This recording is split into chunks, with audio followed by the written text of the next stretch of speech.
de actividad académica en el curso de psicología, para lo cual nos vamos a enfocar ahora en nuestro tema de bases sociales de la conducta. ¿Qué tal? Muy buenas tardes tengan todos ustedes. Y para ello vamos ahora a hacer una antesala, obviamente, a lo que veremos pues en este peculiar tema. Cuando hablamos acerca de las bases sociales de la conducta, cuando hablamos acerca de las bases sociales, vamos a tener en cuenta uno de los aspectos cardinales de nuestra personalidad, que viene a ser en este caso el carácter. Lo que nosotros hemos visto hasta nuestra última sesión fue bases biológicas, que es lo que nosotros heredamos en sí o por otro lado nos predispone a un comportamiento determinado y eso es el temperamento. El temperamento corresponde al componente biológico de nuestra personalidad y tiene una tendencia pues innata. En cambio, las bases sociales viene a ser lo que va a ir constituyendo el carácter, que es lo que nosotros aprendemos del entorno. Y que esto al final pues va a llegar a ser parte del desarrollo de nuestra personalidad. Entonces, en esta segunda constitución de nuestra forma de ser, de lo que constituye nuestro yo, las bases sociales vienen a estar expresadas a través de un proceso de aprendizaje llamado proceso de socialización, con la cual nosotros vamos a ir adoptando normas, reglas, ciertas normativas de convivencia, en donde la familia y la escuela van a ser los principales protagonistas para poder formar una personalidad, al igual que la participación también de los medios de comunicación. Pero sobre todo, la familia y la escuela van a llegar a presentar las condiciones necesarias para que nosotros podamos llegar a desenvolvernos frente a nuestro medio. Claro, ¿no? Y es ahí donde entra a tallar, por cierto, las bases sociales de la conducta, ¿ya? Muy bien, ¿qué tal? ¿Qué tal? Muy buenas tardes con todos, chicos. Entonces, este proceso es un proceso que se va a ir dando de manera paulatina y se va a dar a lo largo de todas nuestras etapas del desarrollo. Cuando somos infantes, nos socializamos, cuando somos niños, adolescentes, adultos, ancianos, seguimos presentando el proceso de socialización. Claro que sí, se va a dar a lo largo de todas nuestras etapas de la vida. Entonces es aquí donde se va a presentar entonces un proceso de aprendizaje. La socialización implica aprender normas, aprender reglas, creencias y pautas de comportamiento que van a llegar a ser propios de una sociedad. Claro, ¿no? Si en nuestra sociedad entonces presentamos normas de convivencia, nos enseñan que debemos de respetar al otro, donde nuestra libertad termina cuando empieza la libertad del otro. Entonces son normas, ¿no? Reglas, como qué es lo correcto, la forma correcta de actuar. Reglas, creencias, incluyendo las creencias religiosas. Claro que también se dan acá. En diversas regiones de nuestro país, por ejemplo, se celebran diversas bueno, según las eventualidades del calendario litúrgico, diversos santos, por ejemplo, ¿no? Sí, hay eso también. En diversas partes de nuestro país, entonces también, ¿no? Se llegan a festejar conmemoraciones, etcétera, etcétera, etcétera, donde entran a tallar entonces aquí también incluso nuestras creencias religiosas, claro, ¿no? Y eso también se aprende, por cierto, ¿no? Eso también se aprende. Se transmiten, obviamente, también dentro del núcleo familiar. Así como pauta de comportamiento que van a llegar a ser entonces propios, pues, ¿no? De una sociedad como señalábamos, a lo largo de todo nuestro ciclo vital. Y este proceso se lleva a cabo, pero a través también de los agentes de socialización. Es decir, ¿cómo es que esto va a llegar a ser posible? ¿Cómo se va a llegar a presentar estas condiciones? Bueno, pues eso se va a dar a partir de los agentes, como por ejemplo la familia y la escuela, a los cuales se les va a considerar como los agentes primordiales para la constitución de nuestra personalidad. Es aquí en donde la familia va a llegar a ser el conocido como el agente primario. Y se le llama así, se le denomina así, agente primario, porque nos va a permitir, sobre todo, desenvolvernos en las condiciones necesarias para nuestra personalidad. La constitución, los elementos básicos para la formación de nuestra personalidad, se la llegamos a presentar aquí en relación a la familia. ¿Bien? De esa manera, ¿no? Entonces, todas las familias tienen su forma de pensar, tienen sus creencias, tienen sus normas, tienen sus reglas. Toda familia tiene reglas, tiene normas. La manera como se expresa, la manera como se transmite, la manera como se pretende que se puedan llegar a resolver, canalizar, expresarlas y llevarlas a cabo, va a depender obviamente de la dinámica que tenga cada familia. Bien. Y por otro lado, también llegamos a adaptarnos, a socializarnos a partir de lo que aprendemos en la escuela, donde los maestros vienen a ser ahora la nueva imagen de autoridad. Claro, porque lo primero se formó con la familia, obviamente los papás, pero ahora las imágenes de autoridad van a llegar a ser los maestros. Claro, tenemos ahí a los tutores, etcétera, ¿no? Con las cuales entonces se va a llegar a, con los cuales entonces se va a ir formando o constituyendo, sobre todo también elementos claves de nuestra personalidad, ¿ya? Entonces, la socialización va encaminada pues a partir de ello, ¿no? Sí, eso, de eso se trata, entonces, cuando hablamos acerca de la socialización. Bien, entonces uno de los puntos claves, obviamente, de lo que estamos evidenciando, mostrando, presentando en este caso. Bien, ahora, estos procesos de socialización van a llegar a desenvolverse a través de los diversos agentes, como comentábamos hace un instante. Y se le va a denominar a agentes a aquellos medios, personas por las cuales se transmite conocimiento, creencias y sobre todo también pues valores. Claro, ¿no? Se transmite también ello, que van a llegar a ser entonces los valores, claro, ¿no? Entonces, en este caso, los agentes van a llegar a ser, por un lado, tenemos ahora hacia los agentes formales. Hablar acerca de agentes formales es referirnos a aquellos que nos van a permitir formar una personalidad. Entonces por eso tenemos a la familia, por eso tenemos a la escuela. Claro, ¿no? Estos vienen a ser los agentes. Estos van a ser entendidos como los agentes formales. El término formal viene por justamente el hecho de ser formativos, porque van a adoptar un fuerte sentido de responsabilidad.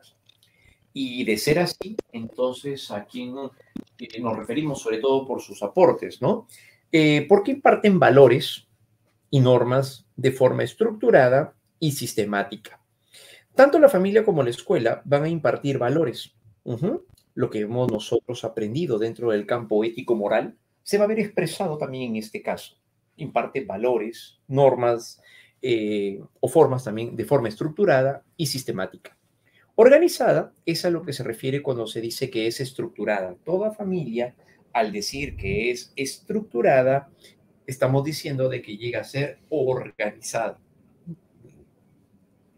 Es estructurada, estamos diciendo de que llega a ser organizada. A eso se refiere. Entonces, de ser así, la característica de una familia que pueda llegar a ser entonces, pues, estructurada es porque llega a presentar una dinámica. Las dinámicas vienen a ser aspectos característicos de toda familia. Además que los agentes formales, ya sea la familia o ya sea la escuela, van a ser además responsables, como dijimos, de la formación básica de los individuos. Sobre todo, pues cuando somos menores, sobre todo, ¿no? Claro. Pero van a tener esa característica, van a enfocarnos, van a dirigirnos hacia poder llegar a constituir la pieza claves de nuestra personalidad. La forma de quiénes somos o cómo somos se la debemos sobre todo a estos dos agentes, familia y escuela. ¿Eh? Puntos claves, obviamente, para la constitución, entonces, de nuestra personalidad. Entonces, los agentes formales tienen esa característica. Los agentes informales, por otro lado, van a ser aquellos que no son formativos y por ende también tampoco adoptan un sentido de responsabilidad con respecto a los sujetos, ¿no? Aquí nos estamos refiriendo, por ejemplo, a los medios de comunicación. Estamos refiriéndonos más bien a los medios de comunicación. Entonces, si hablamos acerca de las redes sociales, claro, ¿no? Radio, televisión, entre otras, pues no nos van a llegar a formar, no. Lo que hacen es informar, o a través de estos medios al menos uno se comunica, claro, ¿no? Pero no van a constituir una personalidad, en pocas palabras, claro. Entonces, eso vendrían a ser, ¿no? Los medios de comunicación, entonces, vienen a ser elementos que se convertirían más bien en complementarios, si queremos verlos así. pero no estarían constituyendo una personalidad propiamente dicha. Bien, ahí tenemos entonces a los llamados agentes informales, ¿no? A eso nos referimos cuando hablamos acerca de agentes informales. Los agentes informales, por otro lado, también tenemos al grupo de pares. Y cuando nos referimos hacia el grupo de pares, ¿esto qué vienen a hacer? Vienen a ser los amigos. Claro, ¿no? Ese es el grupo de pares viene a ser a los amigos. Las personas con las cuales compartimos en nuestro barrio, probablemente, eso vienen a ser los agentes informales. Entonces, los agentes informales no vienen a constituir, no adoptan tampoco un sentido de responsabilidad. Claro, ¿no? Quienes nos corrigen van a llegar a ser, pues, nuestros padres o nuestros maestros, en pocas palabras, ¿no? Encontramos también entre los agentes informales a los centros laborales. A los centros laborales, el centro de trabajo, también considerado aquí como un agente, pero es un agente informal. Así como instituciones culturales, religiosas, como cuando se asista a la catequesis, ¿no? A nivel político, tal vez grupos deportivos, ¿no? Simpatizantes a lo mejor, ¿no? Ya aquí encontramos los agentes de naturaleza informal, ¿no? Entonces, estos vienen a ser entonces aquellos que se consideran en general como agentes complementarios. Al momento en el cual nosotros compartimos con otras personas, formamos también lazos afectivos. ¿Bien? Esos lazos afectivos es parte también de lo que podemos ver canalizado en ese sentido, ¿no? En este caso. Pero pues la característica principal para la formación, para la construcción de nuestra personalidad va a llegar a ser, sobre todo, proviene respecto a la familia y también nos referimos a la escuela. Familia y escuela vienen a ser los puntos claves para la formación de una personalidad. Ahora, por otro lado, si nosotros no consolidamos lo establecido a nivel de los agentes formales, podemos llegar a utilizar a los agentes informales como recursos, como ya dijimos, complementarios. Por ejemplo, en el caso en el que un adolescente no se siente escuchado en casa, tampoco en la escuela, no tiene a alguien con el cual pueda llegar a sentir un vínculo favorable, afectivo, que le permita expresar su situación problemática, no tiene a nadie. Entonces, ¿qué al final qué sucede? Bueno, pues esta persona tiende más bien a comunicarse a través de las redes sociales. Sí. Su necesidad de expresión, ya que no tiene a alguien con quien conversar, tal vez, lleva a este adolescente a poder llegar a hacer publicaciones, sube videos, tal vez comentarios, expresa su sentir a través de escribir, digamos, en su historial, etcétera, ¿no? Entonces, eso, por ejemplo, puede ser, claro que sí, claro, ¿no? De esa manera. No se siente escuchado en casa, muchos problemas envuelven también su situación. A nivel de escuela, también no hay más censuras que aprobación. Entonces, prefiere el grupo de pares. Y es ahí donde se van formando también ciertas pandillas, tal vez en algún momento, si es que nos referimos hacia el desarrollo de conductas disfuncionales. Claro, ¿no? Entonces, eso es lo que sucede. Entonces eso se daría como los llamados agentes informales, ¿no? Entonces van a surgir de esa manera, por eso decíamos como complemento, ¿no? Como complemento. Porque al final muchas veces las personas buscan de diversas maneras igual llegar a expresarse. Claro, no buscan la manera, pero buscan al final entonces también pues expresarse, ¿ya? Agentes de socialización. Por otro lado, ¿cómo pueden llegar a presentarse la socialización? Vamos a mostrarlo a continuación. En los tipos de socialización nos vamos a encontrar en primer lugar con una socialización primaria. Esta socialización primaria se caracteriza porque aparece una influencia significativa por parte de los padres y de los maestros. Es decir, aquí es donde se ve expreso en sí la llamada la socialización o los agentes formales. Sí, aquí donde entran a tallar los agentes formales. Entonces hablamos acerca de los padres y hablamos acerca de los maestros, por supuesto. Ellos entonces van a contribuir significativamente para la formación de una personalidad. Claro, claro que sí. Y esto se va a ir dando de manera progresiva, pero aparece desde los primeros encuentros que tenemos a nivel social, es decir, desde la infancia y se va a desarrollar hasta la adolescencia, hacia finales de la adolescencia. Claro. Entonces, la infancia, desde la infancia hasta finales de la adolescencia, por supuesto, todo eso abarca la socialización primaria. Entonces, de esta manera, para poder entenderlo, una socialización primaria va a ser aquella en la cual se tiene el primer contacto a nivel social, y eso lo tenemos con los padres y con los maestros. Esta socialización primaria es crucial, por ello también primario, porque permite la constitución de nuestra personalidad. Además que se desarrolla, como ya dijimos, desde la infancia hacia la adolescencia, ¿no?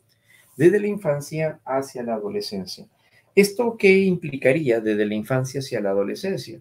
Bueno, pues que va a abarcar entonces nuestras primeras etapas tempranas de la vida, las etapas tempranas de la vida, lo cual va a ser altamente significativo. Ajá. Aquí nos damos cuenta que pasarían entonces los dos momentos cruciales para la formación de la personalidad. Recordemos que hay una personalidad básica que se forma hacia la edad de 6 años y la segunda parte con la cual se va consolidando se desarrolla hacia finales de la adolescencia. Y esta última es la que se desarrolla, pero ahora hacia finales de la adolescencia. Claro, ¿no? Entonces es aquí donde se estaría presentando pues también estas características. Claro, pero por supuesto, ¿no? En el momento, en el momento, en el momento en el que nosotros entonces comenzamos a interactuar con nuestro entorno, toda muestra de comportamiento que presentamos es a partir de lo que hemos instalado, de lo aprendido tanto en la escuela como en la familia y escuela. Claro, ¿no? A eso se refiere. Entonces, estos dos momentos que vendría a ser a los 6 años y hacia finales de la adolescencia, es decir, hacia los 18 o 20 años, es ahí donde estaría llegando a consolidarse ya nuestra personalidad. Claro, ¿no? Ustedes muy probablemente ya se están orientando hacia esta parte final en sí de la constitución de su personalidad. Claro, ¿no? Constitución de la personalidad, aunque no definitiva. Recordemos que nuestra personalidad sigue moldeándose, sigue adaptándose, seguimos descubriendo también cosas de nosotros mismos incluso. Claro, ¿no? Pero bueno, esta parte entonces se va llegando a expresar de esa manera. Esta socialización primaria entonces va a llegar a tener sobre todo como primer elemento favorable el valor por ser formativos. Claro, ¿no? Van a ser formativos porque nos van a dirigir sobre todo, ¿no? Hacia establecer las condiciones necesarias. Es el valor entonces por ser formativo, donde aparecen los conocimientos, valores y el desarrollo también de ciertas aptitudes. Claro, ¿no? Donde se presenta el valor entonces dijimos por ser formativos. Se presentan aquí las formas de conocimiento, valores y el desarrollo pues de ciertas aptitudes o capacidades, ¿no? Esa va a ser la condición más importante en este caso. Es el valor entonces por el hecho de ser formativos. Además que también se desarrolla las condiciones más significativas en la construcción de una identidad. Aquí hay un elemento importante a considerar. Cuando hablamos acerca de una identidad, significa que nosotros en esta primera parte de nuestra socialización comenzamos a ir formando una conciencia acerca de nosotros. Esa es la identidad, es nuestro yo. El yo viene a ser el sentido de nosotros mismos, de la conciencia de nosotros mismos. Como por ejemplo, cuando estamos en el colegio, nosotros complementamos parte de lo que ya sabemos cuando estábamos en casa, cuando estamos en casa. El pequeñito de 6 7 añitos va a llegar a valorar el hecho de llegar a ser competitivo, se da cuenta cuáles son sus talentos, en qué es aquello que destaca o cuáles pueden llegar a ser también sus debilidades. Sí, eso es formar una identidad, claro, ¿no? Como por ejemplo ustedes, ya desde que estaban en el colegio, ya llegaban a ser conscientes de si tenían mayor aspecto favorable para aprender números o letras, eran conscientes, eran conscientes de si tenían un mejor desenvolvimiento a nivel individual, personal o tal vez a nivel social o grupal. Claro, ¿no? Y es ahí donde también reconocemos nuestros propios talentos, incluso. También reconocemos nuestros propios talentos. Como por ejemplo, al momento en el cual ustedes tenían destreza para ajedrez. Supongamos, profesor, en mi casa, yo me acuerdo, yo le ganaba a mi hermano, le ganaba a mi papá, era bastante bueno en ajedrez, genial. Ah, muy bien, entonces eso, por ejemplo, te lleva a competir a lo mejor en tu propio colegio, claro, ¿no? Para las Olimpiadas, a lo mejor, de matemática en el colegio. Sí, yo me acuerdo que desde que estaba en el colegio también era muy bueno en los números. Y me elegían también para poder representar al colegio en algunas Olimpiadas interescolares, supongamos, ¿no? Claro, ¿no? Entonces, ahí es donde tú descubrías si tenías algún talento, alguna característica, algo que te podía definir. Hay algunos que tenían facilidad para llegar a dramatizar, tal vez, no sé, supongamos. Otros para poder declamar. Y los elegían pues para las actividades como el Día del Padre, el Día de la Madre, tal vez, ¿no? Claro, entonces en toda actuación, pues hoy me acuerdo de estar en actuaciones desde que tenía 5 añitos. Y estaba en actuación hasta quinto de secundaria. Y es que, claro, pues, ¿no? Yo tenía un buen talento, pues, ¿no? Claro. Entonces, ahí uno descubre en eso, justamente, ¿no? Su capacidad para el baile, a lo mejor, también. Capacidad para jugar al fútbol, supongamos, también formaba parte de la selección de tu colegio. Entonces, es ahí donde nosotros vamos descubriendo nuestras habilidades, nuestras capacidades, nuestros talentos, o también incluso ser capaces de poder conocer nuestras debilidades, nuestras limitaciones. Ah, entonces eso caracteriza hacia la socialización primaria. Eso es lo que va a llegar a caracterizar a la socialización primaria. Ujú. Eso es lo que vamos a encontrar. Ah, entonces por eso es importante entonces tener en cuenta la manera como nosotros vamos adaptándonos poco a poco, porque esto es lo que va a ser constitutivo para nuestra personalidad. Ahora, ¿por qué es tan importante la parte de lo que nos muestran los padres y los maestros? Porque al final esto que estamos diciendo se vuelve autoinstructivo y eso es lo que va a permitir cuando seamos adultos poder autodirigirnos, tomar nuestras propias decisiones y todo ello. Por eso es importante. Ah, entonces, si yo he estado en casa, pero más bien en casa yo era de las personas que titubeaba, me hicieron dudar de si lo que yo elegí estaba bien o estaba mal, me juzgaban demasiado, me comparaban con mi hermano, eso va a hacer entonces que más adelante yo dude también cuando tenga que elegir o decidir por algo, sí, va a influenciar eso. Ajá, de esa manera. Sí, también se puede llegar a dar. Ah, entonces con razón, claro. Por eso cuando estaba en el colegio y el profesor decía, a ver, le ha salido este problema, a pesar de que yo lo había hecho y lo había resuelto en mi cuadernito, no me atrevía a decir, yo lo hice. No, y cuando él lo resolvía, yo me daba cuenta que era igual como yo lo había hecho. Pero no sé, cuando decía a ver quién lo hizo, alguien que puede explicarlo, no tenía esa seguridad en mí. Entonces eso tiene que ver, claro que sí. Porque al final eso se vuelve autoinstructivo. Cuando los papás dicen, no, revisa, a ti siempre te falta algo. Tú siempre te equivocas en algo. Entonces eso como que aparece en mi cabeza y lo llego a recapitular varias veces, una y otra vez viene a mi cabeza. Y es por eso que no me arriesgo, no participo, no digo esto, no digo aquello, porque, ¿y si me equivoco? Entonces, de tal manera que al final me programé mentalmente, por supuesto. Los mensajes de los padres, como también lo que hemos aprendido en la escuela, llega a programar al sujeto para poder autodirigirse más adelante. Por eso es que esto se vuelve autoinstructivo. Eso es lo que va a pasar. Por eso entonces que esto se vuelve autoinstructivo, como lo estábamos señalando. ¿Ya? Muy bien, entonces, bueno, todo ello es justamente lo que estamos mencionando en este peculiar sentido. ¿Ya?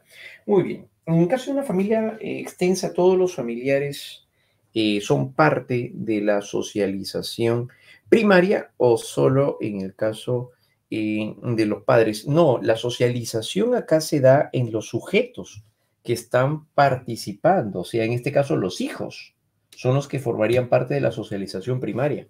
Los papás no, claro, porque los papás ya tuvieron su socialización primaria. Claro, la socialización primaria en este caso se estaría dando en los hijos, no en los padres. Claro, ¿no? Porque los padres, pues, estamos hablando de que eso se da desde la infancia hacia la adolescencia. Los papás ya dejaron de ser adolescentes hace ratazo. Claro, ¿no? Esto se da en el caso de los hijos, no en el caso de los padres. Ajá, ¿ya? Muy bien.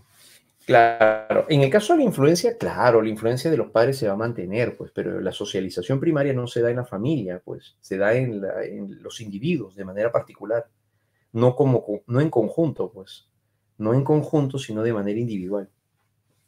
Ajá, claro, ¿no? Entonces, eso es lo que sí se va a llegar a presentar, ¿ya? Muy bien, excelente, muchachos.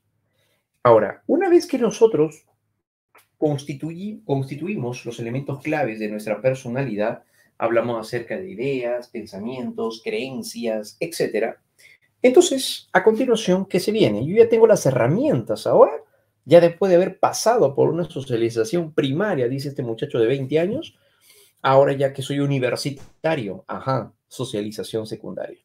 Se inicia hacia fines de la adolescencia o inicios de la adultez temprana en adelante. O sea, puede caracterizar también a los adultos. Entonces aquí es donde nos encontramos ya en otro contexto de desarrollo o de desenvolvimiento.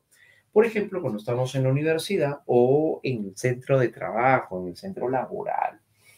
Las relaciones sociales están vinculadas ahora con la universidad o los centros de trabajo y otras instituciones. Claro, entonces aquí ya no llegamos a formar una personalidad básica, no, pues ya la formaste entre la infancia y la adolescencia, o sea, socialización primaria.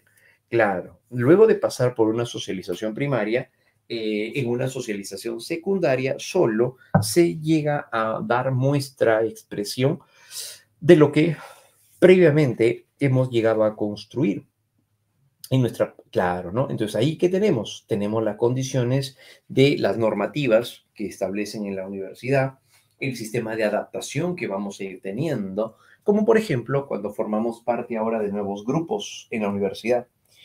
Yo no era de relacionarme mucho en el colegio. Yo prefería hacer mis trabajos solo. ¿Por qué? Porque en cada grupo siempre había alguien que no quería hacer algo. A la final yo terminaba haciéndolo. Entonces, en vez de formar parte de un grupo de muchachos, yo preferiría trabajarlo solo. Muy bien, pero ya cuando estás en la universidad ya es distinto. Claro, ¿no? Entonces acá se necesita de hacer un trabajo grupal porque es bastante copioso, es bastante lo que se tiene que hacer. Y además que también que valoran, favorece mucho el trabajo en equipo. Entonces voy a tener que acomodarme, adaptarme a ese medio, estando en la universidad. Sí. Entonces corresponde a las relaciones que están vinculadas más bien ahora con la universidad y los centros de trabajo. Claro, ¿no? La manera de trabajar en equipo forma parte de una socialización secundaria, compartir con otros, enfocados hacia un mismo fin, hacia un mismo objetivo. Ujú. Se adquieren entonces ahora normas o pautas de comportamiento, pero dependiendo del ambiente en el que se desenvuelve el individuo. Claro, ¿no? Dependiendo del ambiente en el que se desenvuelve el individuo. Entonces adoptamos nuevas formas de comportamiento, ajustándonos también hacia nuevas exigencias. Pero por otro lado, también es aquí donde entran a tallar de manera mucho más amplia eh, el uso de los medios de comunicación. Acá se va a llegar a presentar más bien el uso de los medios de comunicación. Aquí donde se va a llegar a presentar más bien los medios de comunicación. Los medios de comunicación entonces acá se van a volver entonces altamente significativos. Claro, por supuesto, ¿no? Los medios de comunicación van a ser aquellos ahora que van a formar parte de lo que se requiere para adaptarse mucho mejor al momento de trabajar, al momento de relacionarse a nivel social. Claro que sí. Entonces es ahí donde cobra entonces una mayor relevancia. Pero por supuesto, ahí donde se presentaría entonces una mayor relevancia. Claro, ¿no? En ese caso. Entonces, en este caso dice los medios de comunicación y las nuevas tecnologías de información y de comunicación, transmitiendo así patrones de comportamiento, valores, creencias, ¿no? Entre otros, que influyen y complementan el desarrollo de la personalidad. Claro, ¿no? Claro, en este nuevo contexto, de alguna manera, es donde aparece una mayor predisposición, tal vez, a poder enfocarse hacia esto, ¿no? Claro, ¿no? La interacción, la manera como participan entre todos, viene a ser una pieza clave. y cómo se van adaptando, obviamente, también dentro de este sistema. Entonces, los medios de comunicación también ayudan, favorecen para poder llegar a compartir parte de las ideas, conocimientos que se pueden llegar a tener en este caso también. ¿Ya? Muy bien, chicos. En una socialización terciaria, a continuación, es aquella en la que se conoce también con el nombre de resocialización. Y en esta socialización terciaria, o llamada también resocialización, en este tipo de socialización es aquella en donde implica ahora tener que acomodarse, adaptarse a un entorno. Por eso se llama resocialización, porque es volver a socializarse o adaptarse. Y para ello implica modificar parte de los esquemas que ya se tienen o que ya se han construido previamente. La persona entonces tiene que adaptarse rápidamente a un nuevo entorno social, adquiriendo normas, valores y pautas de conducta propias de ese nuevo grupo humano, propias de ese nuevo grupo humano. Claro, ¿no? Esto lo podemos ver de una manera mucho más sencilla, tal vez, como cuando alguien entonces va a un lugar, va a otra cultura y va a formar parte de este medio. Una latinoamericana a lo mejor va a continuar sus estudios universitarios en Japón. En este caso, va a encontrarse pues con otra cultura, ajá, en donde va a tener que acomodarse hacia esas formas de comportamiento, ¿no? Forma de proceder que pueden llegar a presentar. Entonces, sí, ya viene de una socialización en donde pues es muy afectiva, muy cariñosa, muy afable y es muy explícita en sus afectos, en sus emociones. Al llegar a esta cultura se da cuenta de que no son tan expresivos a nivel afectivo, al menos no como sucede en el caso de los latinoamericanos, ¿no? Entonces sus respuestas de afecto son distintas, pues, ¿no? A como ella está acostumbrada. Entonces ella, al momento de encontrarse en este medio social, va a tener que acomodarse a este medio, a este nuevo entorno. Y es a eso a lo que se le llama resocialización o socialización terciaria. Entonces es aquí donde la persona tiene que adaptarse rápidamente a un nuevo entorno, por eso decíamos, ¿no?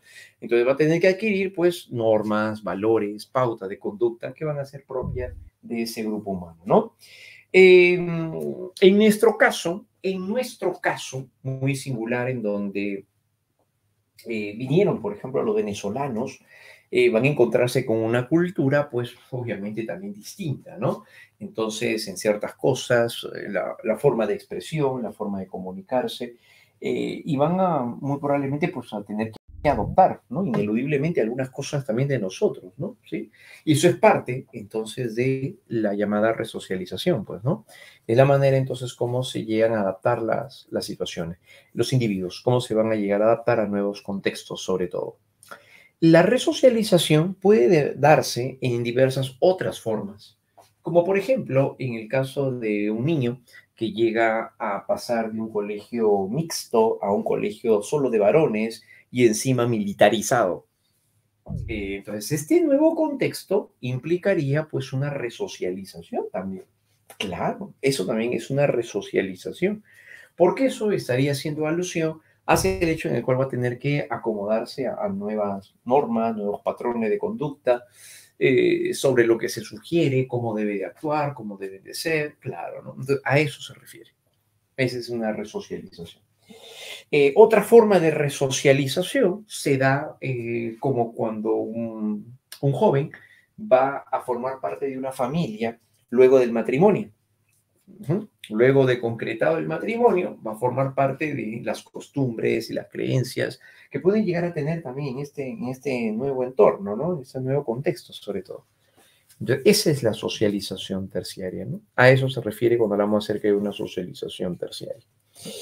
Muy bien. Asimismo, el proceso entonces de resocialización se produce con aquellas personas también que al faltar a las normas de un grupo son recluidas en centro de readaptación social a fin de cambiar y rehabilitar su comportamiento para reincorporarse a la sociedad. Entonces, ¿qué significa? Que acá se encontrarían también las personas que han llegado a delinquir, nos encontramos con aquellos que llegaron entonces a, a presentar un comportamiento delincuencial y en este caso purgaron condena, ¿no? Claro. Pero ya cuando estaban por salir, después de haber cumplido condena, entonces, cómo adaptarse al nuevo contexto social para que no puedan llegar a reincidir, ¿no? Claro, entonces aparecen programas de reinserción social. Y esto es justamente lo que se da en este campo, ¿no? Así que aquellos que fueron condenados por un delito y estuvieron privados también de su libertad a modo de castigo, deben ahora pues atravesar diversas etapas de resocialización para poder incluirse nuevamente en el sistema. Esto entonces es lo que se va a llegar a dar, ¿no? Claro, entonces, en este caso implicaría una resocialización, sobre todo, ¿no? Entonces, estas son las formas en las cuales se van a llegar a presentar, sobre todo también, ¿no? Así es. Muy bien, entonces sí, eso sería una resocialización. Entonces, no hay varias formas de expresión, pero al menos las más conocidas son las que mostramos en este caso, ¿ya? Muy bien. El despertar de un coma también sería eso. El despertar de un coma, una resocialización, no. No tendría que, o al menos como lo mencionas, no tiene nada que ver ahí.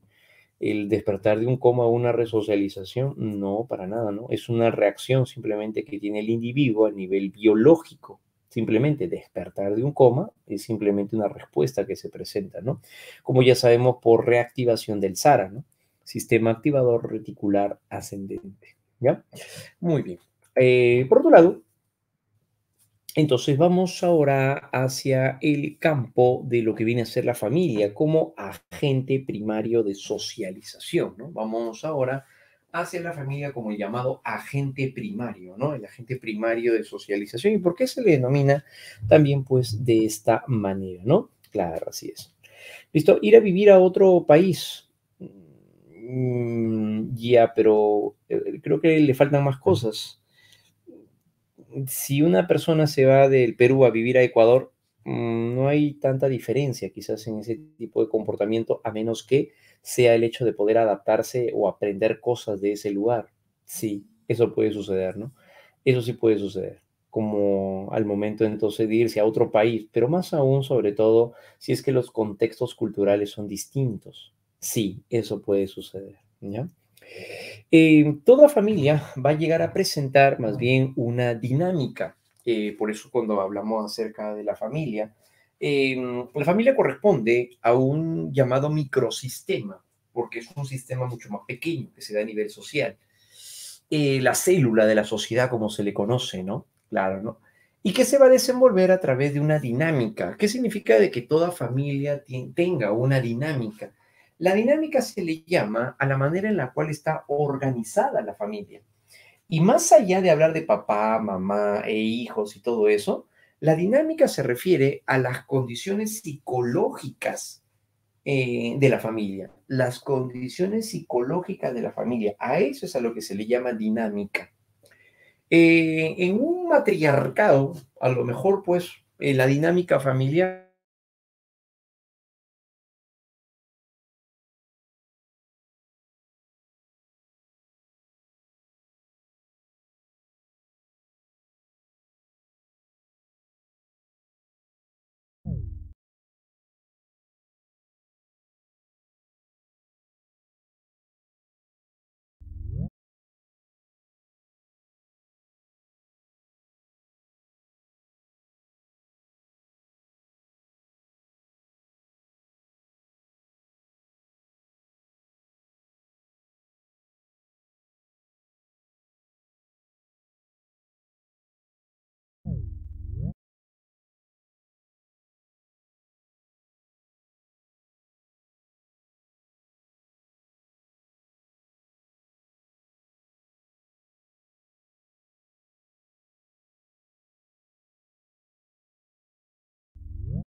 ¿Qué tal, chicos? A ver, ¿me escuchan ahora sí?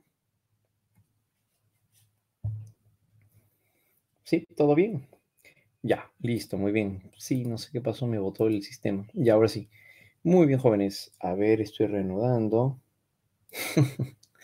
Seminario de castigo, dice. Ya está, listo, muy bien.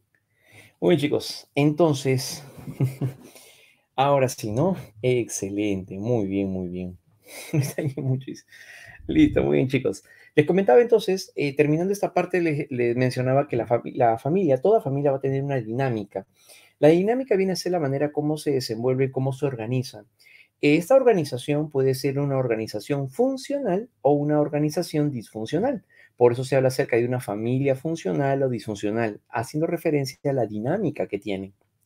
Entonces, supongamos, les comentaba, en el cual pues la mamá, la abuela, ella es la matriarca, ella es la que hace y deshace, la matriarca.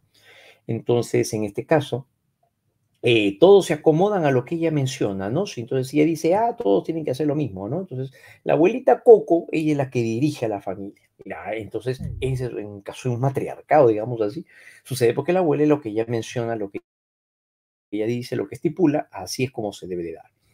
En algunos otros casos puede ser que alguno de los hijos es la que dirige a la familia, dependiendo, cada familia tiene su dinámica. La hermana menor de 5, a lo mejor ella es la que dirige, la que mueve a todos.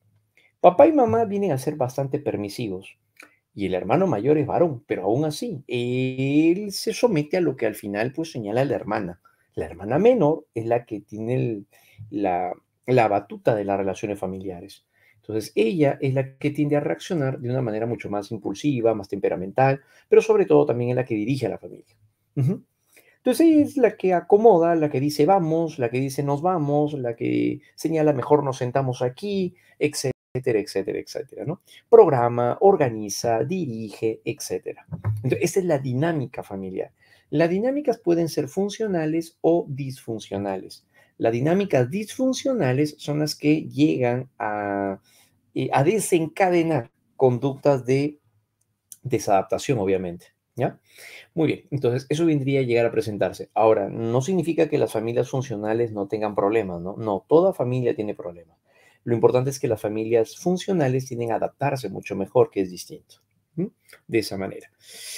Por otro lado, también nos encontramos con lo siguiente. La familia es el agente de socialización por excelencia y es considerado el agente primario, claro, porque es el primer agente, es el primer medio con el cual nosotros interactuamos a nivel social. Claro, ¿no? Es con el que interactuamos, mejor dicho, a nivel social, que acompaña pues al individuo a lo largo de toda su vida, entendida en un sentido amplio, ¿ya? Esto es lo que va a llegar a presentarse entonces en este caso, ¿ya, chicos? Muy bien. Y por otro lado, pues aporta también significativamente en la construcción de la personalidad básica, pues instruye de manera muy formativa también en las actitudes, valores, hábitos, ideologías, entre otras. ¿Qué significa? Que la familia es la que se encarga de formar nuestro esquema social. Claro, ¿no? Las características de autoeficacia las construimos con la familia. Claro, la idea que tenemos acerca de nosotros mismos, que es nuestra identidad, la formamos con la familia. Claro, entonces con ellos es donde nosotros nos damos cuenta de nosotros mismos y es ahí donde vamos formando una identidad, que viene a ser la conciencia de quiénes somos.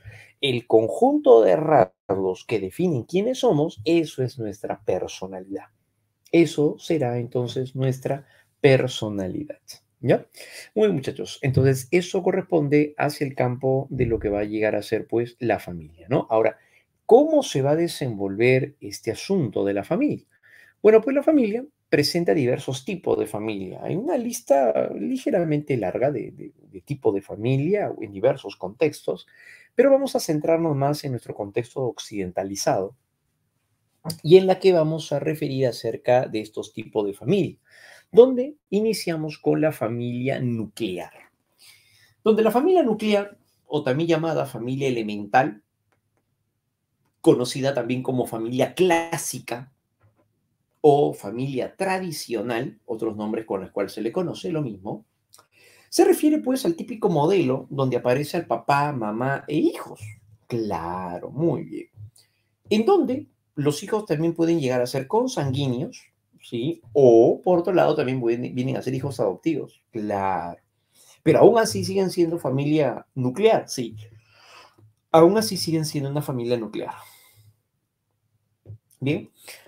Entonces se daría pues de esa manera, ¿no? Entonces esta familia clásica es la familia en la cual se presenta, pero por otro lado puede llegar a tener su aspecto favorable y también su asunto desfavorable.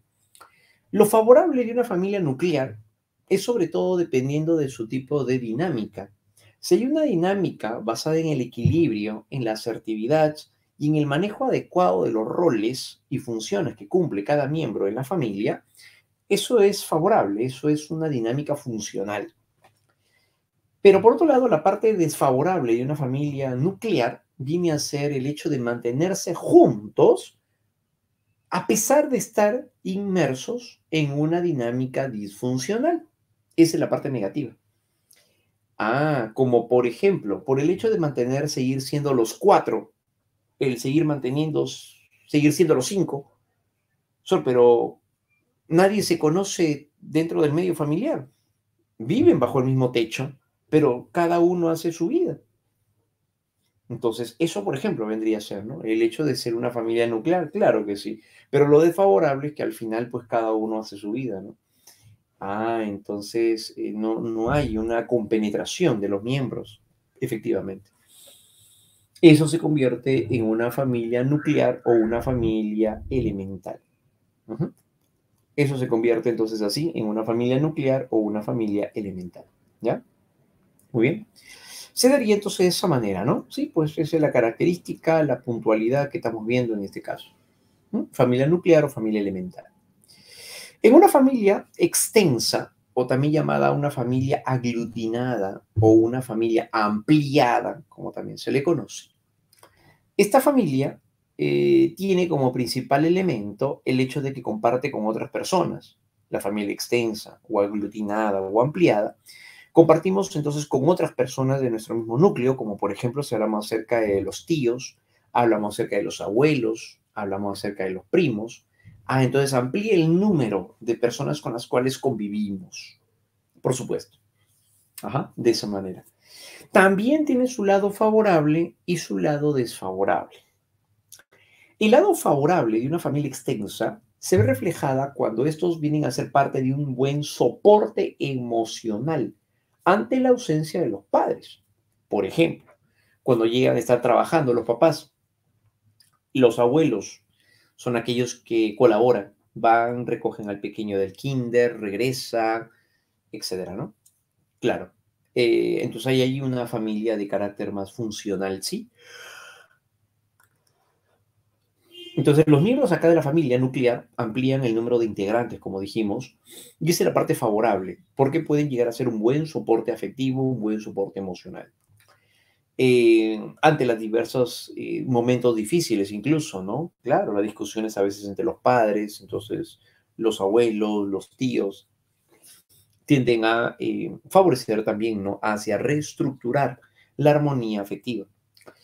Pero por otro lado, la parte desfavorable de una familia extensa es el hecho de poder llegar a convivir eh, con varias personas en un ambiente pequeño. Eso corresponde al llamado hacinamiento. Entonces, vivir con varias personas en un lugar pequeño, eso correspondería a un hacinamiento. Y por ende tampoco, pues, no favorece eso, ¿no? Claro. Otro aspecto negativo de una familia extensa es la falta de privacidad. La falta de privacidad no se presenta la condición, no favorece a la privacidad. Entonces, al presentarse una ausencia de privacidad, entonces eso también no influye negativamente en el desarrollo de la familia extensa aglutinada, ¿no? O ampliada. Bien, entonces eso se estaría dando. Las condiciones entonces de una familia extensa o aglutinada pueden llegar a ser favorables siempre y cuando se sepa manejar. Claro, ¿no? Los caracteres incompatibles vienen a ser otro problema. Pueden convivir bajo el mismo techo, pero la forma como cada uno tiene sus propias normas o se maneja bajo sus propios principios Es justamente lo que también va a llegar a influenciar aquí, sí.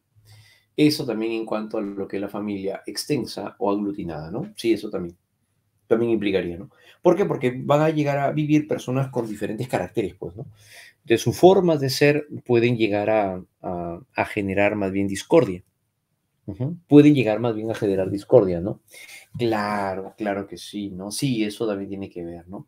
Y sin ir muy lejos, ¿no? A veces los abuelos también pasan por ello, ¿no? El abuelo cría de una manera, a su forma, a la antigua, mientras que, mientras que en el caso de papá, ¿no? Papá dice, no, no, no, porque hay que pegarle, hay que hablar con ellos nomás, pero alzarle la mano, no.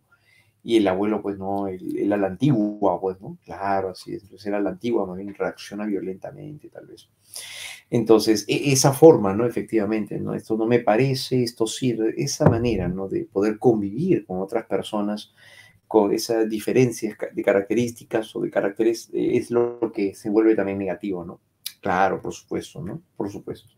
Vivir entonces con los tíos también ese es otro asunto, ¿no? Entonces, de tal manera que vivir con el cuñado, con la cuñada, por ejemplo, ¿no?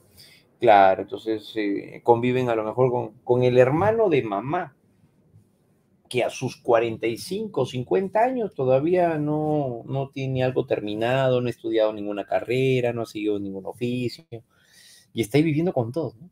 Pero sí, pues es el que desaparece la comida del frigidero, pues, ¿no? Claro, entonces papá compra, qué sé yo, ¿no? Y el hermano, el cuñado lo desaparece. Entonces, pues, en este caso se genera, pues, ahí también una discordia, ¿no? O sea, ¿cómo es posible? Entonces, de tal manera, porque dice, no límites, ¿no? Claro, ¿hasta cuándo se va a quedar tu hermano? Entonces, ahí aparece, por ejemplo, ¿no? Problemas, pues, claro, pueden generarse, obviamente, también situaciones, problemas, a partir justamente de ello también, ¿ya?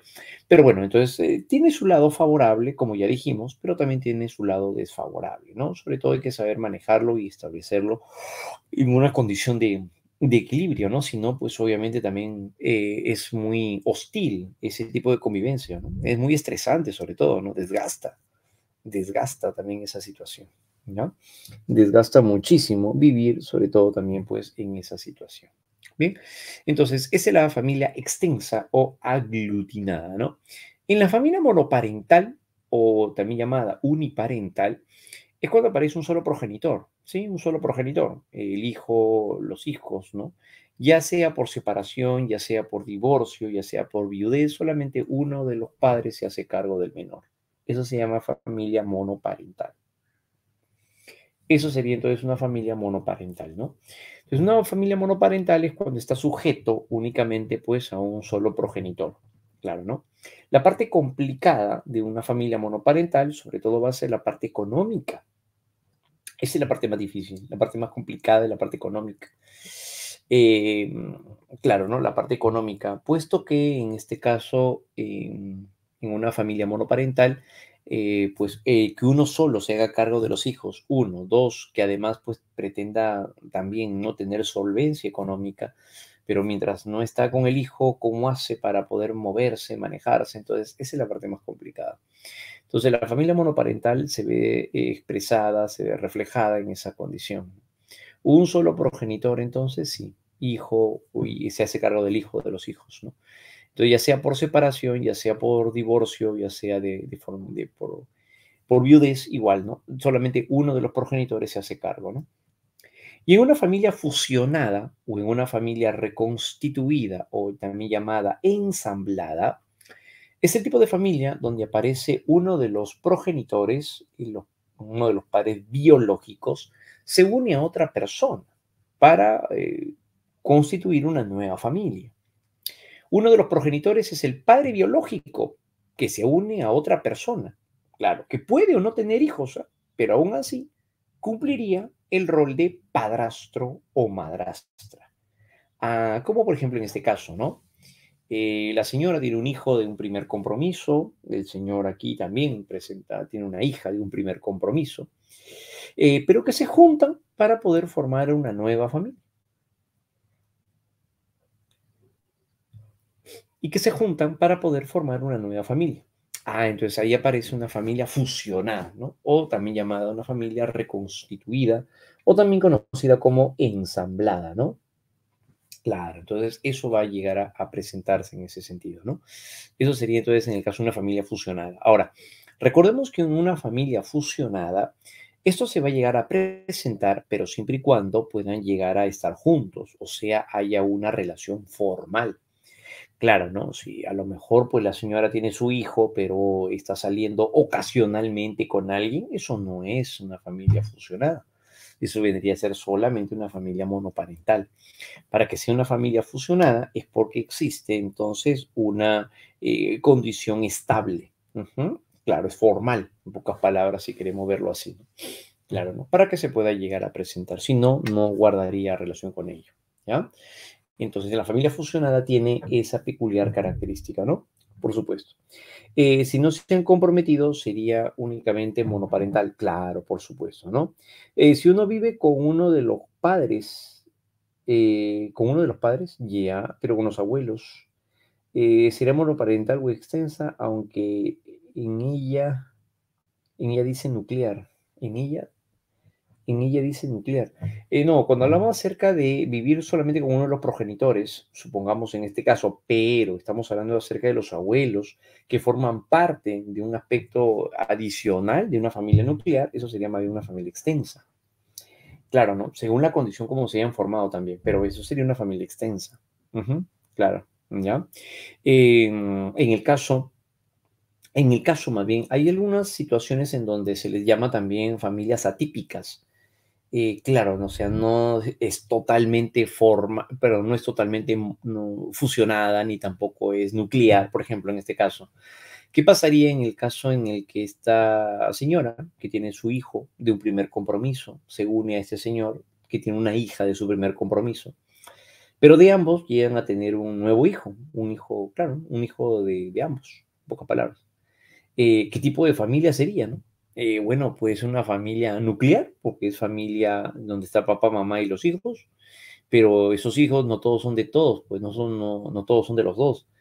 Entonces, ¿por qué? Porque ahí el padrastro y aparece la madrastra, entonces también es una familia fusionada, claro, ¿no?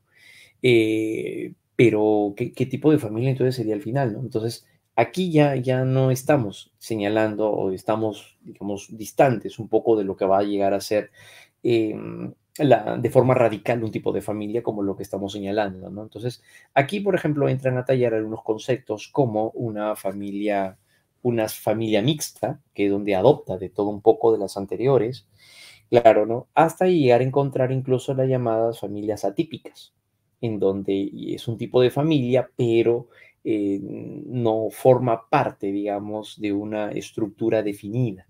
Claro, ¿no? Como a lo mejor, tal vez, ¿no? En otros ámbitos tienen otra forma de entender las familias, claro, ¿no? Es una familia típica para nosotros, al menos, ¿no? Supongamos que un varón, pues, pueda tener varias mujeres, un tipo Badani, algo así, ¿no? Que pueda llegar a tener, pues, un señor, pues, varias mujeres, ¿no? Entonces, eso no pertenece a nuestra cultura porque no ejercemos la poligamia, ¿no? Eh, pero digamos, pero es una forma de familia, es un tipo de familia, bueno, sí, sí es un tipo de familia, pero ya es ajeno, digamos, a lo nuestro, ¿no? Claro, ¿no? Entonces, hay varios tipos de familia, además, ¿no? Pero no los incluimos todos aquí, pues obviamente, ¿no? Pero sí pueden llegar a formar parte de los llamados familias atípicas o familias mixtas, como lo hemos mencionado, ¿ya? Pero formarían parte entonces de otros medios también, incluso. Claro, claro que sí. Claro, así es, ¿ya? Muy bien. Entonces, eso vendría a llegar a ser, ¿no? Son parte de una familia incluso, ¿no? Claro, ¿no? ¿Cómo se llama, qué? Cuando vive solo con su hermano mayor, ya sea porque los padres lo abandonaron o fallecieron. No tiene un nombre específico ello. Claro, ¿no? Porque ninguno de los papás está. Claro, solamente es el hermano. Ujú. Entonces no hay un nombre específico ahí. Entonces, ¿eso qué podría estar vinculado? ¿No sería una familia también atípica? Eso sería una familia típica, ¿no? No forma parte, digamos, de los grupos formales que se han señalado sobre lo que viene a ser familia. Claro, ¿no? Sí, eso también puede suceder. Claro, ¿no? Si hablamos acerca de el tío y la tía no tienen hijos, pero decidieron criar al sobrino. ¿Qué familia es esa? No puede ser una familia nuclear, ¿no? Porque no son los padres. Está bien que cumplan el función de padres, pero no son los padres. Entonces no es una familia nuclear. Claro, claro, entonces en ese caso, una familia extensa, bueno, podría estar vinculada tal vez a una familia extensa. Se considera familia incluso desde que están unidos como parejas. Ya se concibe a partir de eso una familia, ¿no? Sí. La función que van a tener ahora, pues, es tener hijos, pues, en tal caso, ¿no? Pero ya desde que se forman sería considerado también una familia en sí, ¿ya? Pero en tal caso, como le digo, no sé, hay varias formas, varias formas muy complicadas a veces de poderlos establecer.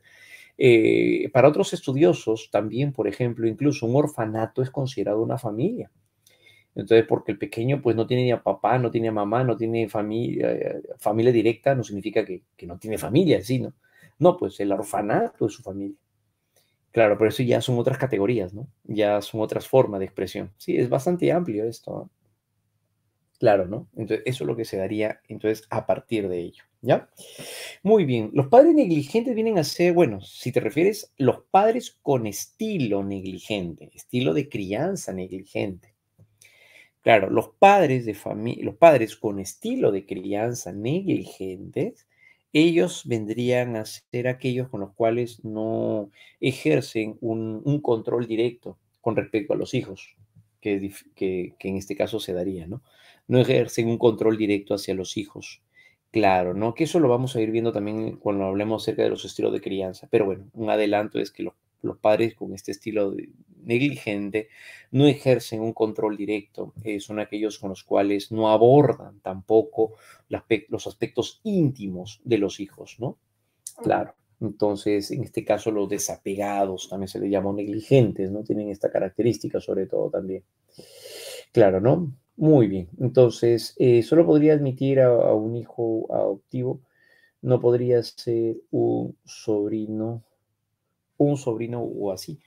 En el caso de que sea una familia nuclear, como les comento, de manera formal se considera que viene a ser la parte de descendencia biológica o adoptado. En el caso de que sea un sobrino, no se le considera una familia nuclear a eso. A menos que, pues no sé, ¿no? Por alguna u otra razón, por alguna circunstancia, no sea adoptado. Bueno, esa es otra cosa. Pero en tal caso, mientras no se pueda llegar a presentar, a menos por un asunto formal, no es una familia nuclear. Claro, ¿no? No sería una familia nuclear porque no son los padres directos, pues, ¿no? Claro, ¿ya? Muy bien. Entonces, eso implicaría. Ahora, por otro lado, eh, independientemente del tipo de familia que sea, que hemos visto, nuclear, monoparental, fusionada, etcétera, todas las familias cumplen funciones. Y vamos a verlas a continuación. Función económica, función educativa y la función socializadora. Cuando hablamos acerca de la función económica, la función económica se refiere hacia el hecho de poder llegar a velar por satisfacer las necesidades básicas para el desarrollo y el bienestar de los miembros, como por ejemplo la alimentación, el techo, el vestido, la salud, la educación, se refiere a que el contexto escolar, ¿no? A eso se refiere. Esa es la función económica. Claro, ¿no? Esa es la función económica. Entonces, es velar por satisfacer las necesidades básicas. Entonces, claro, ¿no? Es velar por las necesidades básicas de los sujetos. Esa es la función económica. Entonces, de tal manera que al momento de llegar a satisfacer, entonces, en este caso, eh, la parte de la relación íntima que guarda obviamente el individuo con su medio familiar, satisfacen la comida, el techo, forma parte del sistema escolar, eso se daría. Si una de las partes se desentiende de poder valorar esta función económica, entonces es ahí donde se presenta el llamado juicio por alimentos, que a lo mejor lo habremos escuchado en algún momento, en donde una de las partes no cumple con este rol. Entonces, si no cumple con esta función, entonces eso se puede llevar a juicio, pues obviamente, ¿no? Y es ahí donde aparece el llamado y conocido juicio por alimentos. Entonces, ¿por qué? Porque es la obligación, pues, ¿no? Es la obligación de los padres, ¿no? Cumplir con eso, ¿no? Claro, entonces ahí ya pues interceden varias situaciones, pues, ¿no? Obviamente, ¿no? Tiene que cubrir un porcentaje, si no me equivoco también, ¿no? De lo que puede estar ganando el progenitor. O por otro lado, llevarlo a conciliación, ¿no? Claro, ¿no? Y llevarlo a conciliación. O sea, yo puedo pagar esto porque mis ingresos son tanto y punto, eso es todo, ¿no? De ahí no podría más. Pero la persona lo fundamenta, lo argumenta y con eso sería posible. Entonces, esa es la función económica, ¿ya? Esa sería la función económica. Por otro lado, también tenemos la función educativa, ¿no? Claro. Cuando hablamos acerca de una función educativa, más bien, en una función, perdón, educativa, es cuando se transmiten conocimiento, o sea, se les enseña, por eso es educativa, porque se les enseña a los hijos. Y no solamente es conocimiento, sino que también se les enseña a través de reglas, a través de normas, qué es lo correcto o qué es lo incorrecto. Entonces, esa es la función educativa. Como cuando nos decían o nos dicen hasta ahora, pues, ¿no? El poder tener que arreglar su habitación, claro. Bañarse todos los días. Oye, ¿y eso por qué? Ahí aparece, ¿no? Función educativa. ¿Y por qué tengo que hacerlo? Hijo, por esto, por aquello y por lo otro. Te beneficia por la salud, por esto y por aquello. Entonces te explica, ¿no? Eso es función educativa. Claro, ¿no? Función educativa entonces se inculca conscientemente de padres a hijos, ¿no? Se inculca de manera consciente, es intencional, a eso es a lo que se refiere. ¿Qué ocurre de manera intencional? Esa es la función educativa. Y también pueden llegar a conducir, encaminar hacia las condiciones valorativas a nivel ético, ¿no? Claro, como le enseñan al hijo a no mentir. Claro, en el momento en el cual llega, no sé, a romper un jarrón, supongamos, ¿no? Entonces el chiquito miente y dice, no sé, creo que fue el gato de la abuela, el gato de la abuela, de veras. Ajá, y el chiquito pues miente, ¿no? Luego cuando ven las cámaras, pues porque a lo mejor en casa tienen cámaras pues, de seguridad y qué sé yo, y el chiquito de un pelotazo se trajo abajo el florero. Entonces, mamá dice, hijito, pero mira, acá están las imágenes, ¿qué es eso? Esto no se hace, tú me habías dicho esto, pero sin embargo no es. No se miente. Ah, función educativa, ¿no? Función educativa. Claro, cuando te dicen, se suspendió la reunión de padre de familia en el colegio. ¿Y por qué? Porque iban a entregar las libretas. Ajá. Y termina diciendo, no, se ha suspendido, no va a haber nada. No va a haber nada, qué raro, no hay ningún comunicado. Pero ¿cómo así van a tomar una decisión en el colegio de que se suspende? Yo había dejado de hacer mis cosas para tener que ir a la reunión y a la final es el chiquito mintió diciendo de que no iba a haber reunión para que no vayan a recoger la libreta. Claro, entonces, ¿qué es eso? ¿No? De ahí luego los papitos aparecen, ¿no?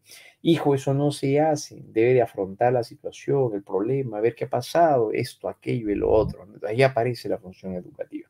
Que la función educativa es eso también, ¿no? Es la instrucción que dan los padres, pero dentro de este contexto, sobre todo también, pues, ético-moral dentro de esta condición ético-moral, ¿no? Esa es justamente la función educativa, ¿ya?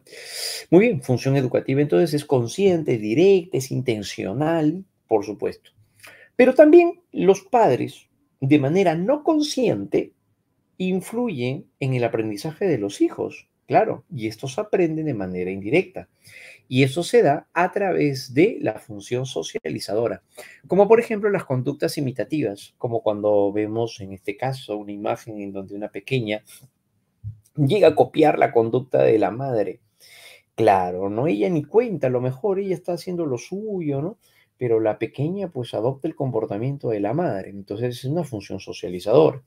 Y esta función no solamente se da a nivel de lo que es el comportamiento observable propiamente dicho, sino también en otros campos como las respuestas emocionales. Claro. Entonces, la misma respuesta neurótica de la madre, que es de la que se enoja y rápidamente se frustra y discute, y luego cuando se da cuenta de que las cosas no eran como pensaba, pues, ¿no? Em, Se siente culpable, etcétera. Lo mismo ocurre con una de las hijas adolescentes. Ella también, cuando se enoja, reacciona impulsivamente, culpa a medio mundo. ¿Quién cogió mi toalla? Yo siempre la dejo acá. Tú seguramente la has cogido, le dice el hermano. Yo no he cogido nada así, tú coges mis cosas, juegas con ellas, las dejas tiradas. No, no, ven acá, bien mocoso, maldito. Lo persigue el chiquito, ¿no? Lo persigue el hermanito. Claro, ¿no? Hasta que después papá dice, ¿no? Oye, ¿y esta toalla que está encima de la silla aquí en el mueble, o en el mueble, qué sé yo, de que no es tuya acaso. Aquí lo has traído seguramente, tú lo has dejado aquí. Y no, yo no he hecho nada, y ese chiquito lo culpan al pequeñito injustamente, ¿no? Claro, entonces ella está adoptando el mismo comportamiento de la mamá. La mamá es la que reacciona así. Entonces ella de manera no consciente le ha enseñado a perder el control, pues. O sea, lo que le ha enseñado es que ante la crisis, ante los problemas, hay que perder el control. Eso es lo que le ha enseñado la madre. De tal manera que la hija lo adopta, pues. Entonces, esa es función socializadora porque los padres funcionan como modelos. Pero también, por otro lado, fomentando de esta manera la internalización de normas, que ese sería favorable, valores, que sería lo adecuado, pero también pueden llegar a fomentar el desarrollo de antivalores. Claro, como por ejemplo también incluso el mentir de manera no consciente o no directa. ¿Cómo se da? Cuando los padres se niegan, claro, ¿no? Lo vemos en diversos casos, ¿ah? Claro, el papá, lo mejor que escucha que su hijo le dice, papá, toca en la puerta, a ver, ve quién es. Papá es el señor de la casa, dice que le pagues. No, dile que he salido, me he ido de viaje, dile que me he ido de viaje. Que te has ido de viaje, pero estás aquí, dile así nomás. Y el chiquito sale corriendo, dice, mi papá se ha ido de viaje. Eso es lo que te ha dicho, sí, así me dice. Mi papá dice que se ha ido de viaje, pero está ahí, no sé cómo se ha ido. Este chiquito peca de inocente, ¿no? Entonces ahí aparece, ¿no? Antivalores, pues, ¿no? Le está enseñando a mentir, ¿no? Eso es lo que le está enseñando, pues, ¿no? Le está enseñando a mentir. Ante los problemas tienes que huir, evadir los problemas. Entonces eso es lo que le está enseñando, ¿no? Eso vendría siendo la función socializadora. Claro, entonces, los padres son ejemplos, ¿no? De los hijos, como bien se menciona. Bueno, pues eso corresponde hacia la función socializadora, ¿ya? Eso se estaría presentando entonces aquí, en ese caso, ¿ya? Muy bien, entonces ya saben unos asuntos muy, muy interesantes, sobre todo también a partir de ello, ¿no? Claro, así es. Pero también encontramos, entonces, estos campos van a ser muy importantes, por cierto, porque van a influenciar más adelante. Todo esto, como ya hemos estado señalando, participan en la construcción de nuestra personalidad. Todo esto participa también en la construcción de nuestra personalidad. Bien, por otro lado. Así como también tenemos, entre otras manifestaciones, tenemos como funciones de la familia, claro, función recreativa, función reproductiva y la función afectiva. Entonces, la función recreativa, ¿cuál es? Es la función que indica el poder llegar a compartir el tiempo juntos. Es el valor por compartir el tiempo juntos mediante la integración familiar, como por ejemplo las salidas que se tienen los fines de semana tal vez, o cuando se van a comer a la calle. Eso es parte de una función recreativa. La función recreativa no siempre está ligada al juego, aunque sí, obviamente, como cuando comparten con su hijo o sus hijos en algún momento, jugar, bueno, estar con ellos. Eso es parte de la función recreativa. Pero no solamente es el juego, es el compartir el tiempo en general, como al momento de salir, como les decía, los fines de semana, salen en familia, cuando van a visitar a otros familiares. Esa es la función recreativa, ¿ya? Pero también está formando parte de ello el compartir actividades en el tiempo libre, como cuando el hijo llega a ver televisión y el padre comparte su serie favorita. Claro. Entonces le preguntan, ¿no, hijito, y quiénes son esos muñequitos que aparecen ahí? Son los Bayardigans. Ah, los Bayardigans. Ya después me lo escribe, ya, porque no sé cómo, ¿qué es eso? Bayardigans, así es. ¿Y quién es este? Ah, ¿y quién es el bueno? Y los malos, ¿y qué hacen al final? Hacen esto, hacen aquello, hacen lo otro. Ah, muy bien. Entonces comparte con ellos, ¿no? Mamá igual también, ¿no? Comparte con sus hijas, sus hijos también, más grandes, las chicas. Y dijiste, ¿qué hacen ahí todos chicos ahí? Ah, es un baile, se llama el K-pop. El K-pop. Ah, ya, ya.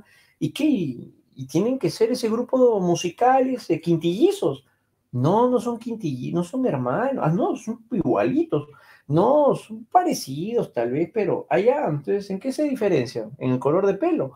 Bueno, no, sino que, bueno, eso depende pues de la moda, pero no se conocen, o sea, son diferentes. Yo los vi igualitos a todos, solamente lo diferencia que el color de cabello, ¿no? No, no, lo importante es su música, mamá. Ah, su música. A ver, pero ¿qué dicen? Ah, ese es otro idioma. No, no, dice que está en coreano. Ah, está en coreano. Ya, oye, pero acá está subtitulado para que sepa la canción, la letra. Ah, ya, ya, a ver, ¿de qué se trata? Entonces, comienzan a compartir un poco, ¿no? O sea, de eso se trata también, ¿no? Entonces, muchas veces ocurre que a veces, pues, los hijos viven su mundo y los papás un mundo de adultos y no hay una inclusión ahí, ¿no? Entonces, más bien la idea es poder más bien conocer de todo un poco, ¿no? De conocerlos también a ellos, ¿no? A través de sus gustos, a través de sus preferencias. Claro, ¿no? Y es ahí donde aparece la salida, ¿no? Comparto, salimos, vamos al cine. Entonces, es un elemento muy importante porque la función recreativa permite sobre todo también favorecer a los vínculos afectivos, ayuda mucho a los vínculos afectivos. Por eso ustedes habrán escuchado en algún momento, cuando los papás están separados, sobre todo, pues, ¿qué es lo que permite la alianza del hijo, del hijo con el papá que no vive con ellos? Es a través del compartir, justamente. De eso se trata, de compartir esos momentos. Entonces, por eso que con él se van a jugar pelota, se van al cine entre todos, qué sé yo, ¿no? O sea, y manteniendo clara las cosas de que no hay una relación ya sentimental, ¿no? Con la madre en ese sentido, ¿no? Pero con los hijos no tiene por qué ser la distancia, ¿no? Y la distancia no tiene que ser con los hijos, sino con, bueno, con la persona con la cual, pues, han decidido no establecer un vínculo sentimental, ¿no? Perdurable, pero con los hijos es otra cosa. Entonces es importante eso, ¿no? En la época en la que salían las películas de Marvel, por ejemplo, de manera bastante asidua, cuando se dio lo de los Vengadores, qué sé yo, había toda una generación, creo que estaba ahí, ¿no? Estaba el chiquitito que tenía 3 años, 4 años, y él quería ser Thor, hasta el adolescente de 18, 20 años que no se quería perder los Vengadores Endgame, no los Avengers Endgame. Hasta papá también que estaba ahí, ¿no? Papá cincuentón también, papito cincuentón que estaba con su polo de Iron Man. Entonces, pues ahí compartían, ¿no? Varias generaciones ahí compartían. Entonces, eso es esa es la función recreativa, ¿no? Claro, así es, ¿no? Mamá, más bien, tal vez algunas sí se metían, otras no. Mamá decía, ya, yo quiero ser la bruja escarlata, ¿no? Papá decía, eso te cae a pelo, sobre todo por los brujas. Pero sí, está bien el problema, entonces acompañan, ¿no? Entonces, todos comparten eso. Esa es la función recreativa, ¿no? Esa es la función recreativa donde todos comparten, obviamente, dentro de este medio. Y eso ayuda porque favorece a las relaciones íntimas, sobre todo a nivel afectivo. Eso es lo importante. La función recreativa fortalece los lazos afectivos. Eso es importante. ¿Qué es lo que van a recordar más los hijos? Este es un detalle muy interesante, ¿no? Haciendo un paréntesis. ¿Qué es lo que más recuerdan los hijos? Lo que compartieron con sus padres. Esa es la función recreativa. Claro, ¿no? Entonces, eso es lo que une sobre todo también y favorece a los vínculos emocionales, a los vínculos afectivos. Eso es lo que importa bastante. Entonces, los hijos son los que tienen esos recuerdos más adelante, ¿no? Bueno, sí, me enseñó a montar bicicleta mi papá, con mi mamá nos íbamos al cine, viajábamos cuando era fin de semana largo, viajábamos, nos íbamos a tal sitio, etcétera. O sea, tienen ese vínculo, ¿no? Afectivo se llega a dar a través de este compartir, ¿ya? Muy bien. Muy bien, así es, ¿no? ¿Qué pasa si los padres muestran rechazo por los hijos? ¿Qué pasa en qué sentido? O sea, ¿con los papás o con los hijos? O con los dos, porque acá puede pasar un montón de cosas, ¿no? Si la explicación va por qué pasa, por qué los padres son así, tal vez sí, creo que va por esa la pregunta. ¿Qué pasa si los padres muestran rechazo hacia los hijos? Bueno, la consecuencia, mejor dicho, pues, tal vez sería, por un lado, el hecho de que los hijos pueden llegar a presentar un resentimiento hacia los padres, no establecen ese vínculo emocional, lo cual hace más bien que se alejen. La tendencia a vivir un individualismo es mucho más probable. Claro, ¿no? Son aquellos típicos que más adelante, cuando cumplen los 18, 20 años, son los que pasan por su mente, ¿no? Yo apenas ingreso, yo apenas termino, apenas trabajo, me largo. Sí, probablemente, porque no se ha establecido, pues, un vínculo emocional, un vínculo afectivo tampoco, ¿no? No ha habido un compartir. Entonces hay un vacío ahí, pues, ¿no? Claro, ha habido un vacío, ¿no? Muy bien, entonces eso es lo que se daría, ¿no? Si los padres tienen preferencia por uno de los hijos, bueno, dependiendo de cómo lo procesen los hijos, es probable que en el caso del hijo al cual lo comparan, tal vez, y tienen esa mayor preferencia por el otro, puede llegar a presentar un alejamiento, por un lado. Claro, así es. Por otro lado, puede llegar a generar una respuesta contraria hacia el hermano. Sí, también esas son otra de las reacciones, claro, ¿no? Eso es lo que también se daría. Y es que lo que sucede es que eso depende de varios detalles acá. No podemos, el ser humano es muy complejo y no podemos generalizarlo.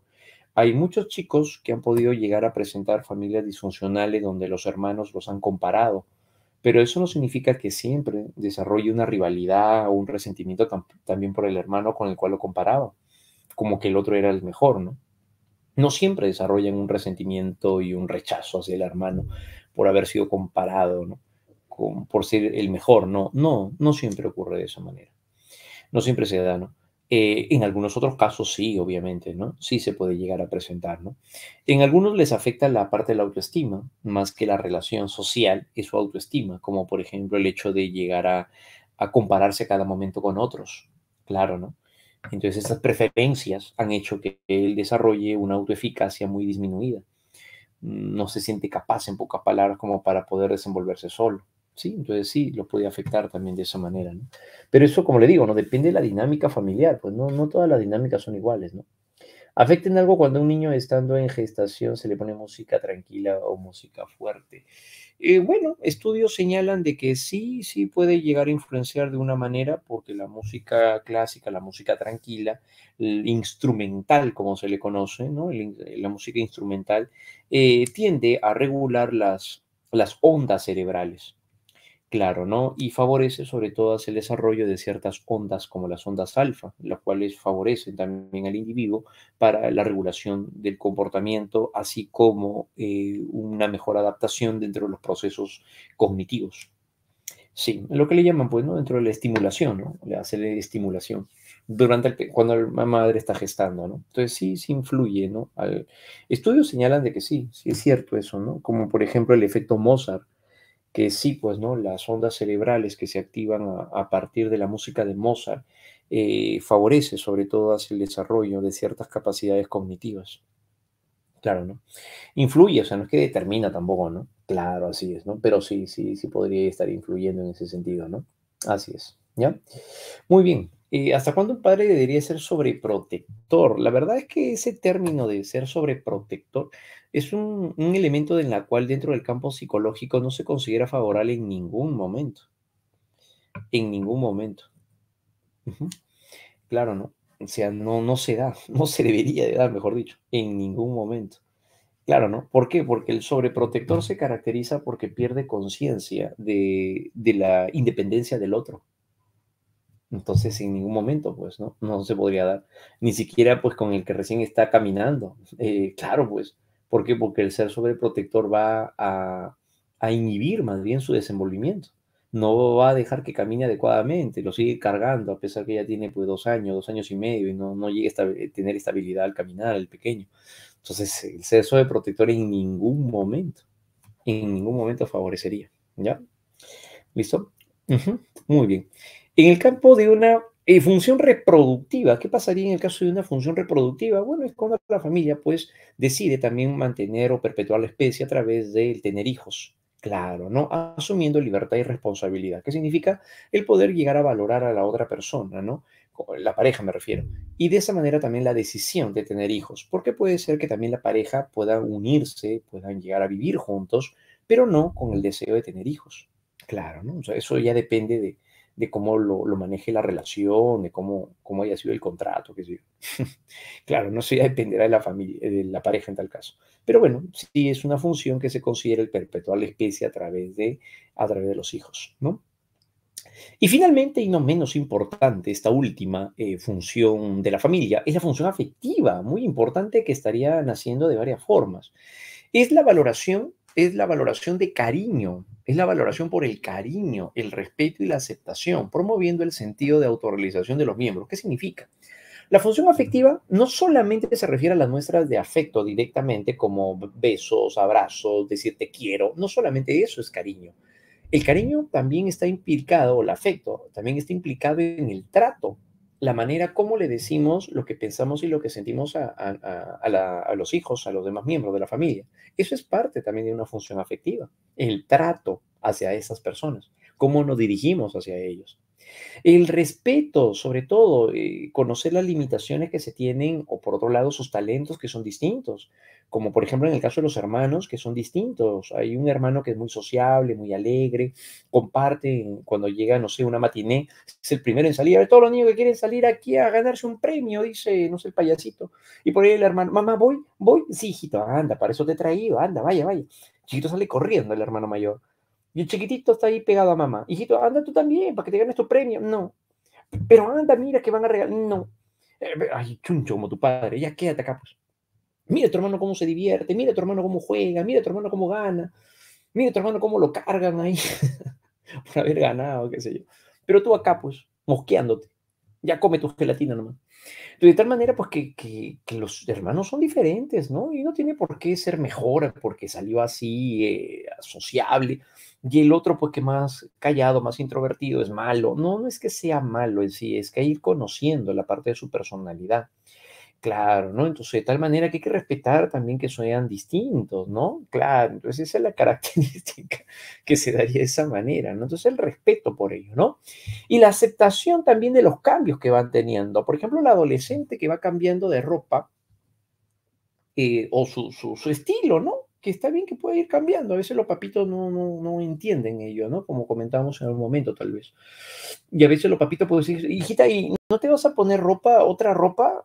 Pero mira tu closet, tienes ropa. ¿Y por qué no te cambias? No, es que estoy cómoda así.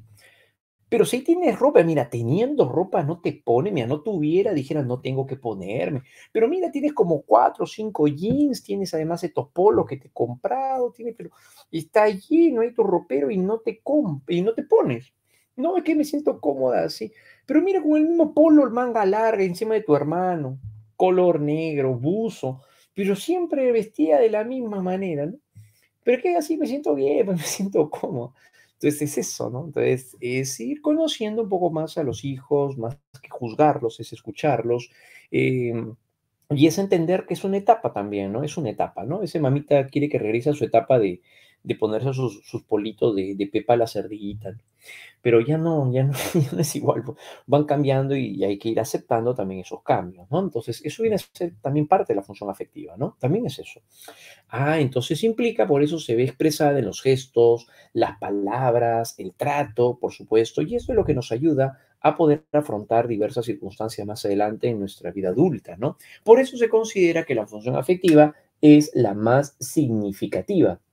Claro, ¿no? Esa es la función más significativa. ¿Por qué? Porque va a sentar las bases cruciales de lo que nos va a permitir, sobre todo, desarrollarnos y desenvolvernos para más adelante, ¿no? Esa es la función afectiva, sobre todo, ¿no? Que nos va a ayudar, obviamente, para poder consolidar aspectos cruciales de nuestra personalidad, ¿ya? Muy bien, chicos. Bien, hasta aquí vamos a llegar. Eh, en relación a la corteza prefrontal derecha e izquierda, pero ese es nuestro tema pasado. En la izquierda es la que nos permite el control de las emociones. Claro, en la corteza prefrontal derecha es donde se forman los pensamientos negativos vinculados a los sentimientos negativos. En cambio, en la corteza prefrontal izquierda es donde nos permite el control consciente de las emociones. Ajá, de esa manera. ¿Ya? Muy bien.